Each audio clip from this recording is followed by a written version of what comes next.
ada di hutan rimba hidup seperti hewan, Belsasar ganti DP anak. Makanya di dalam pasal kelima angka ajaib menaik menel tekel oversing, ya toh, artinya telah ditimbang di dalam neraca engkau kedapatan ringan. Kenapa? Raja Nebukadnezar pada saat menggiring orang-orang Israel sebagai tawanan ke Babylon sampai di alat-alat suci Israel, Nebukadnezar ada angkut semua itu kong simpan di gudang. Pada saat Belsasar memegang pimpinan dari DP Papa, barang-barang suci yang simpan di Babylon, Belsasar suruh keluar, kau pakai minum-minum memabukkan. Itu tuh jahat sekali. Okay? Sementara peristiwa yang sama, sementara dia ada acara itu, Raja Darius dan Raja Kores bersatu mau masuk lewat terowongan tapi penuh air. Apa dope cara? Alihkan tuh air. Karena orang tahu ada pintu rahasia di bawah air, di atas air, dan itu di bawah kolong daun. Kenapa Nebukadnezar kerjasama? Darius dan Kores kerjasama, padahal dua kerajaan, Medo Parsi, Iran dan Irak. Karena Kores kawin dengan Darius di anak. Jadi itu dope hubungan ya. Nah, akhirnya begitu dorong soal ikan tu air, kosong pasukan masuk. Begitu masuk, Daniel selesai menerangkan bahwa engkau telah ditimbang dalam neraca kedapatan ringan aja, pasukan Darius di dalam. Bunuh ini Belsasar dan semua dia punya raja-raja kecuali Daniel. Karena Darius so kenal ini Daniel. Nah, maka itu Daniel pasal ke-6, Daniel luput dari kandang singa. Darius terlanjur memberikan cap meterai cincin untuk membunuh, tidak menyembah ajaran-ajaran daripada raja kafir itu. Setelah dia terjebak, Daniel kok kena, ya dia tidak boleh tidak, dia konsekuen, masukkan dalam penjara. Apa? Di kandang singa. Tetapi Dariusnya tak tidur. Hampir siang dia pergi. Hai Daniel, adakah engkau diluputkan oleh Allahmu? Ya Tuanku Raja, dia kesenang enggak dua. Kasih keluar dia, orang kasih masuk pada dia. Dora yang isi di singa. Masih di udara, singa so terkam sama dorang. Nah, maka itu Raja Darius sayang sekali Pak Nebukadnezar. Apa Pak Daniel? Pada pasal ke-7 yang kita ceritakan tadi waktu itu saudara ada tentang nubuatan 3 masa setengah. Ada satu masa, 2 masa dan setengah masa. 1 tahun, 2 tahun dan setengah tahun. Jumlahnya 42 bulan. Wahyu pasal 13 ayat 5, maka wanita itu atau Babylon itu menguasai 42 bulan lamanya. 42 bulan kali hari 1260 hari. Wahyu pasal 12 ayat 6, 1260 hari. Dari Eropa Barat naik kapal Mayflower, dorang naik di Tanjung Inggris menumpang kapal Mayflower, singgah di Belanda, terus ke benua yang belum ditemukan oleh Columbus, masih padang gurun. Itulah tuh Amerika. Nah, dan 1260 hari dalam nubuatan, kalau Alkitab 1 bulan harus 30 hari. Pertanyaan, kalau kalender ini ada 31, 30, 98 toh, ini kalender Paus Gregory.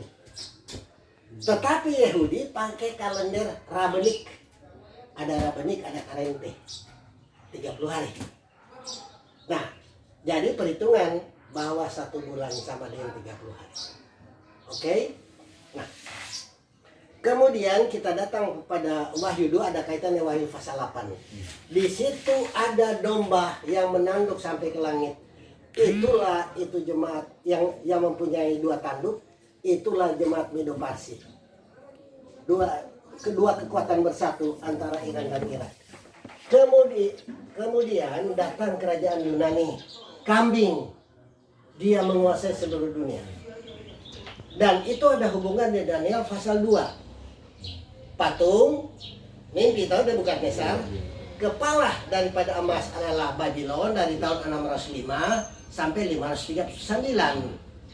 Kemudian dadah perak dari 539 sampai 331. Kemudian lebih rendah lagi perunggu itu 331 sampai 168. Nah itu kerajaan yang ketiga, yaitu kerajaan Yunani dipimpin oleh Alexander the Great. Di dalam Wahyu pasal 8 ada kambing mengalahkan domba ini, dan dia lebih menguasai dunia. Dan tiba-tiba dari binatang yang kecepatan yang tinggi mempunyai 4 sayap dan mempunyai 4 kepala. Itu kerajaan Yunani, yaitu dipimpin oleh Alexander the Great yang lebay, dia banci. Dia kuasai seluruh dunia, dan peranan daripada dia punya panglima ada 4. Ptolemy, Cassander, Seleucus, Lysimachus, 4 jenderal. Pada saat kalahnya ini Alexander the Great, dia meninggal, maka kerajaan dikuasai oleh Alexander the Great dibahagi 4 oleh 4 jenderal ini, yaitu jenderal Ptolemy, dia menguasai Mesir dan Palestina dan sebagian daripada Syria. Kemudian Cassander, dia menguasai Babylon, dia menguasai Yunani dan Makedonia. Dan Seleucus menguasai Babylon dan Assyria. Sementara Lysimachus menguasai Kerente dan Asia bagian kecil. Itu dibahagi 4. Kemudian datang kerajaan yang keempat, kerajaan Roma. Nah, kerajaan Roma itu akan pelajari itu 8 raja. Raja ke-8 berdasarkan Wahyu 17 ayat 11. Nah, jadi itulah yang menjadi peristiwa pada saat buku Daniel ini, dan dia berhubungan satu sama lain antara Wahyu dan Daniel. Oh ya, sorry, buku ada bawa Jowari? Belum. Oh, belum. Besok kalau masih Oke. kita bawa ya. Jadi itu ya. Itu Belum salah habis satu baca. pembuatan yang walaupun belum terhafal semua, ya berbeda dengan kita memang buat menghafal. Iya. Jadi pada saat saudara dapat pelajaran besok-besok seminar tentang ini, tak ingat ulang tuh. Iya. Itu bilang fantasi yang tersimpan Iya. di dalam otak, dia akan timbul ulang Iya. saat dibicarakan. Refresh. Oke, itulah tuh peristiwanya. Masih ada pertanyaan tentang ini? Tentang 10 kerajaan. 10 kerajaan. Ini dia. Nah. Jadi pembagian 10 kerajaan pada tahun 351 sampai 4538. Alemani atau Jerman, Frank atau Prancis, Burgundia atau Switzerland, Suevi atau Portugis, Visigoth oleh Spanyol, Anglo-Saxon oleh England, Lombard oleh Italia. Heruli, Vandal dan Ostrogoth dimusnahkan. Karena 3 negara ini tidak mau tunduk Papaus, maka oleh Raja Justinian datang hancurkan ini 3 kerajaan ini. Kemudian ada gambar singa, ada gigi itu 3 rusuk tulang. Itu 3 raja ini yang dimusnahkan, diinjak-injak. Nah itulah oleh Raja Justinian. Ya. Tanda-tanda di langit. Gempa bumi 1 November 1755 terjadi. Sepertiga bumi tergoncang, Matius 24 ayat 7. Matahari jadi gelap 19 Mei tahun 1780. Matius 24 ayat 29, Amos 8 ayat 9. Bulan seperti darah, yaitu tanggal 19 Mei 19 dan 20 Mei tahun 1780. Bintang gugur 13 November 18 ayat 3. Wahyu 6 ayat 13. Jadi raja ke-8 nanti. Nah. Jadi ini nubuatan tentang 4 kerajaan. Kerajaan Babylon 605 sampai 539. Daniel 2:38. Kerajaan Medo-Parsi 539 sampai 331. Daniel 5:28. Kerajaan Yunani 331 sampai 168. Daniel 10:20. Keempat kerajaan Roma 168 sampai 476. Daniel 2:40 sampai 42 dan Daniel 7:24. Penindasan akan kitab suci di bawah kekuasaan Roma Hasil penindasan itu dan keagungan terakhir dari firman Allah secara gamblang jelas dilukiskan oleh pena nubuatan kepada Yohanes yang diasingkan di Pulau Patmos yang sepi, telah diberikan suatu pemandangan dari 1260 tahun selama kekuasaan kepausan diizinkan menginjak-injak di atas firman Allah. The Spirit of Prophecy volume 4 halaman 188. Jadi Yohanes Pembaptis disuruh ulangi, Rasul Yohanes yang kekasih dibuang di Pulau Patmos pada tahun 96. Pulau Patmos itu adalah tambang batu bara dan terkenal dengan pulau ular. Hampa Pulau Dua adalah sama seperti 1 masa, 2 masa, dan setengah masa. Waktu selama kuasa kepausan menindas umat Allah, periode ini dimulai dengan supremasi kepausan di tahun 538 dan berakhir 1798. Jadi 1260 tahun dianiaya. Tetapi Matius 24, jikalau masanya tidak disingkatkan, maka banyak umat yang binasa. Maka dikurangi 25 tahun. Jadi 1260 tahun dikurangi 25 tahun jatuh pada tahun 1773. Apa yang terjadi? Pada tahun itu kekuasaan Martin Luther menghancurkan Jesuit. Penganiayaan sudah berakhir. Tetapi masa kegelapan sampai 1798. 1517. Nah, 1798 ini itulah awal akhir zaman.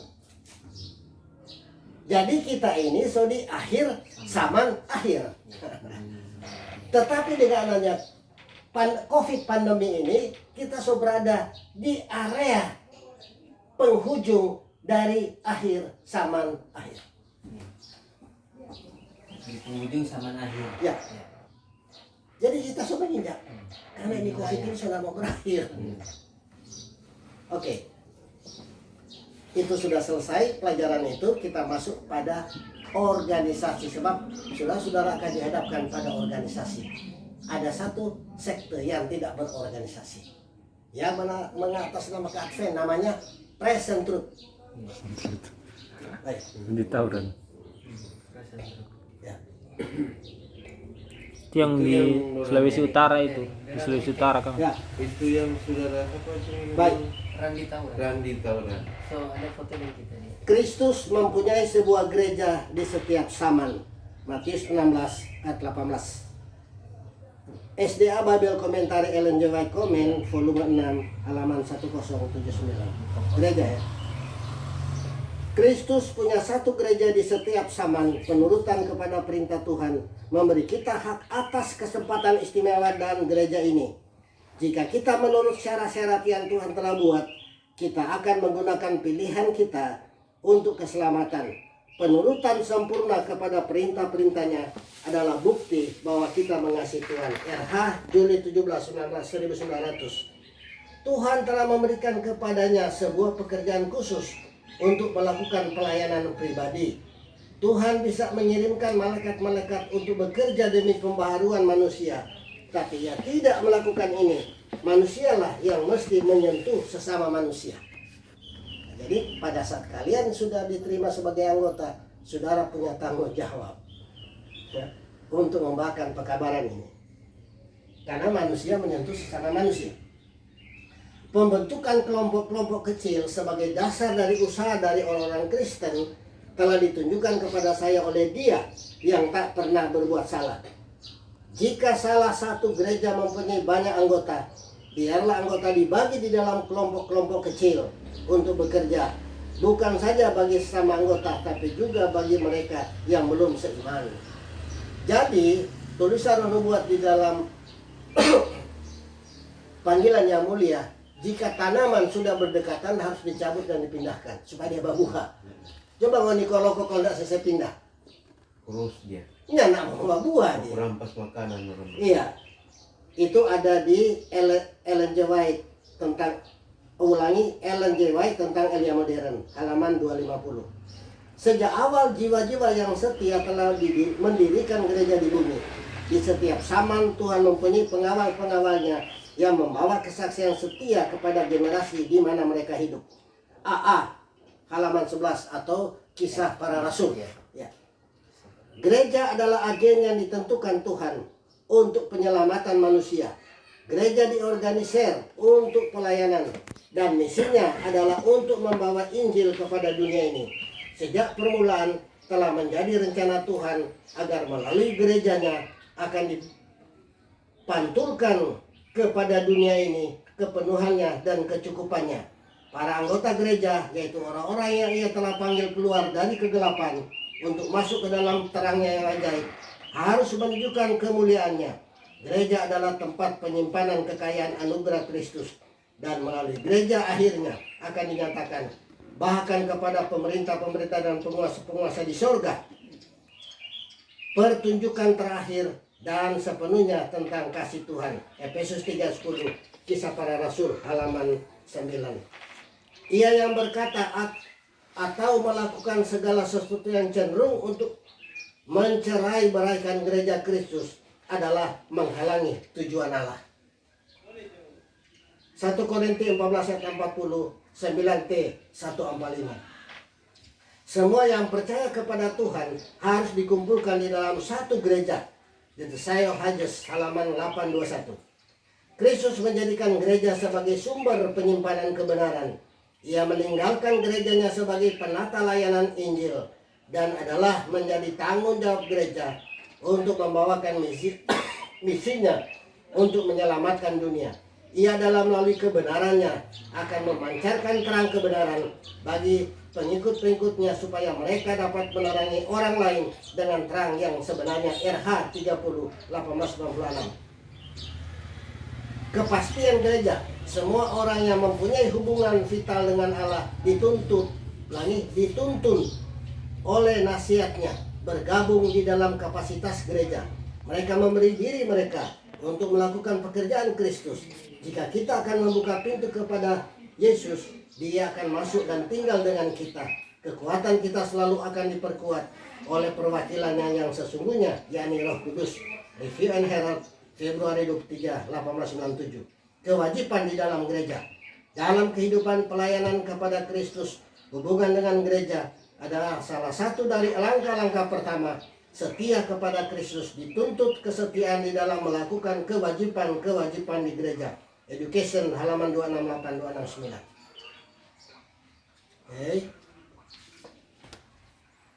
Gereja dan organisasi. Allah menggunakan organisasi. Di mana saja Allah berada, di sana ada organisasi. Surga di organisasi. Keteraturan adalah hukum surgawi dan seharusnya itu menjadi hukum umat Allah di dunia. TM 62. Jadi ada satu gereja pemelihara Sabat vegetarian tetapi tidak berorganisasi. Ini bukan dari Tuhan. Jelas apa yang tertulis.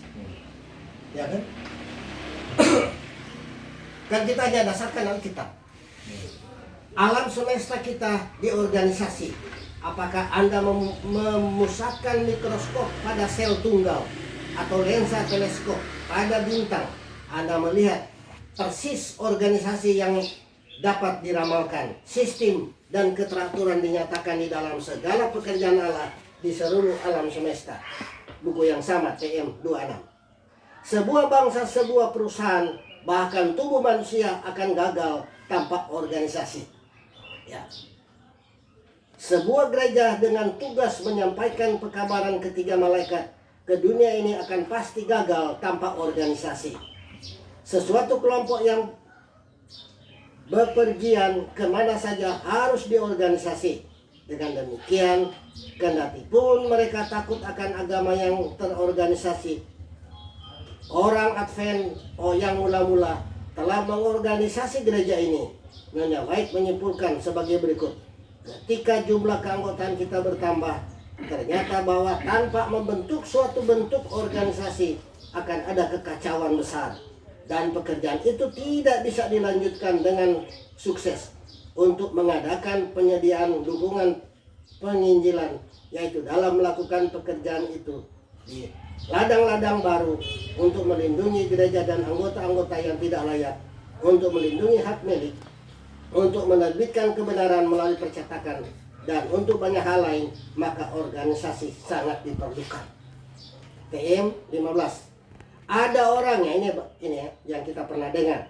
Ada orang yang berpikir pada waktu kita mendekati akhir zaman ya, so sekarang ya, setiap anak Allah akan bertindak secara sendiri-sendiri dengan tidak bergantung pada organisasi agama apapun.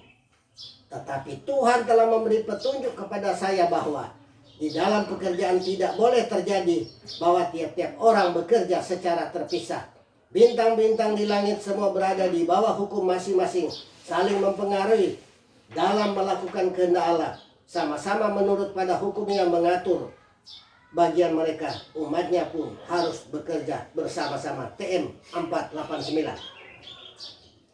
Betapa setan akan bersukacita jika berhasil dalam usahanya untuk masuk di antara umat ini dan mengacaukan pekerjaan itu pada saat organisasi yang menyeluruh sangat diperlukan dan menjadi kuasa terbesar untuk mencegah pemberontakan jahat dan untuk melawan tuntunan yang tidak setuju dengan firman Allah. TM 489. Pada waktu Allah memanggil bangsa Israel keluar dari Mesir dan memilih mereka sebagai umatnya, Ia menyediakan mereka suatu sistem organisasi yang menggunakan untuk mengatur tindakan mereka, baik dalam hal-hal sipil maupun agama. Pemerintah Israel, kata juru kabar Allah itu kepada kita, dikenal dengan organisasi yang sangat menyeluruh dan juga indah karena kesempurnaan dan kecenderungannya. Patriarch and Prophets, halaman 374. Organisasi yang benar berasal dari Allah. Itu dilaksanakan atas prinsip-prinsip ilahi. Sistem dan tata tertib terwujud di dalam semua pekerjaan Allah di seluruh alam semesta. TM 26. Pemerintahan Israel ditandai oleh organisasi yang paling sempurna. Tata tertib yang dinyatakan dengan jelas sekali di dalam menyempurnakan dan mengatur segala hasil ciptaan Allah dari antara pemimpin-pemimpin suku-suku bangsa itu. Kemudian telah dipilih satu majelis yang terdiri dari 70 orang untuk membantu Musa dalam segala urusan yang umum di dalam bangsa itu. Di bawah mereka ini terdapat segala atas 1000 orang kepada 100 orang kepada 50 orang dan kepada 10 orang, dan yang terakhir pengawal-pengawal yang diangkat untuk pelaksanaan tugas-tugas khusus.